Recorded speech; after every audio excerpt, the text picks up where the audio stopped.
আমি লিখিব চিঠি এটাই বসিয়ে দেওয়া হয় সেটা। আজকে একটি ভিন্ন ধরনের অনুষ্ঠান কাভার করতে গেলাম, যেটা ছিল আরবি কনভেনশন হলে হজ ট্রেনিং সেশন 2026। আয়োজনে ছিল ট্রাভেল জোন ট্রাভেল এজেন্সি, যারা উমরা, হজ এই ধরনের প্রজেক্টগুলো রান করে থাকে। শুরুতেই নাস্তার ব্যবস্থা ছিল সম্মানিত অতিথিদের জন্য, যারা আজকে আমন্ত্রিত, এবং আজকে আমন্ত্রিত গেস্ট মনে হয় 1200-র মতো ছিল। আমি খুবই অবাক হয়েছি ইভেন্টে ঢোকার পর, আসলে এত বড় আয়োজন দেখে।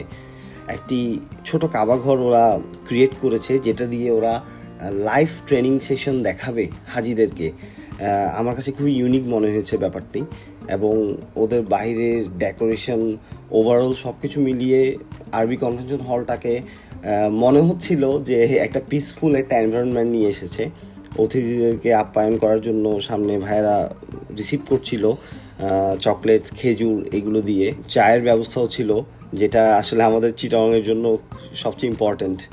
পরে গিফট প্যাকিং করছিল হাজিদের জন্য, ট্রলি, ব্যাগস এই ধরনের, যেগুলো ওরা সঙ্গে করে নিয়ে যাবে হজ করার সময়। এরপর শুরু হয়েছে ট্রেনিং সেশন। দেশ বর্ণ সব মাওলানারা আসছে, তোমাদের এই তওবার সুপারিশ রেখেছে সবাই সবার মতো করে। সো এইভাবে আস্তে আস্তে করে সময়টা যাচ্ছিল। আমাকে আজকে হেল্প করেছে সাব্বির, আমার সাথে অ্যাসোসিয়েট ফটোগ্রাফার হিসেবে ছিল।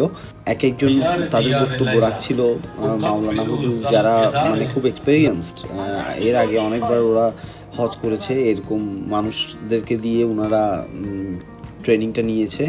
সো এখানে দেখছেন আপনারা অনেকগুলো হাজি আসলে বসে আছে, মানে টোটাল 265 জন হাজি মনে হয় এইবার ওদের সাথে জয়েন করবে। পুরুষদের পাশাপাশি মহিলারাও আছে।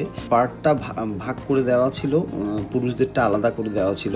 ওরা খুবই সুন্দরভাবে আয়োজন করেছে আসলে। তো এখন একটু ওদের চিকিৎসার জন্য মেডিকেল ক্যাম্প চালু করছিল, ওপেনিং করছিল।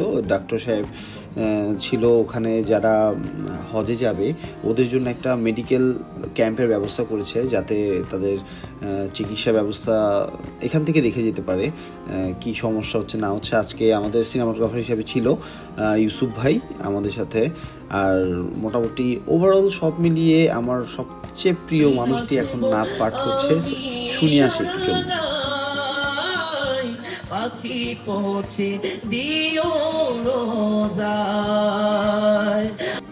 কিছু সময়ের জন্য পুরো হল যেন নিস্তব্ধ হয়ে গিয়েছিল মহিউদ্দিন তানভীর ভাইয়ের নাচ শুনে। আমার আরেকটি প্রিয় মানুষ এখন বক্তব্য রাখবে, জয়নাল আবেদিন। এটাই বসিয়ে দেওয়া হয় সেটাই বসে যায়। সুতরাং আপনারা অ্যালার্ট থাকবেন যে আকাইদে আহলে সুন্নাত ওয়াল জামাতের যে আকীদা এবং আদর্শ। ওনার বক্তব্যের পরেই একদম মূল হজের ট্রেনিং সেশনটা শুরু করে দেয় একজন খুবই গুণী মানুষ।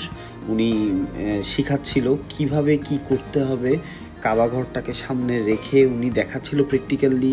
এরই মাঝে চট্টগ্রাম 9 আসনের সংসদ আবু সুফিয়ান উপস্থিত হয়ে গিয়েছিল অনুষ্ঠানটিতে। তো সব মিলিয়ে অনুষ্ঠানটি আসলে অনেক বড় একটি আয়োজন হয়েছে আসলে। এছাড়াও পুলিশ কমিশনার, ডিএমপি, তারপরে সিআইডি চিফ, মানে আসলে অনেকজন মানুষকে ওরা ইনভাইট করেছে অনুষ্ঠানটিতে। ওভারঅল খুবই ভালো একটি আয়োজন ছিল। এরপর ওরা কিছু গিফট বা সুভেনিয়ার টাইপস দিচ্ছিল গেস্টদেরকে। সো দোয়া করি, এবং আমাদের জন্য দোয়া যাতে ওরা করে, ওদের হজ যাত্রা শুরু হোক। বিসমিল্লাহ আল্লাহু আলহামদুলিল্লাহ 2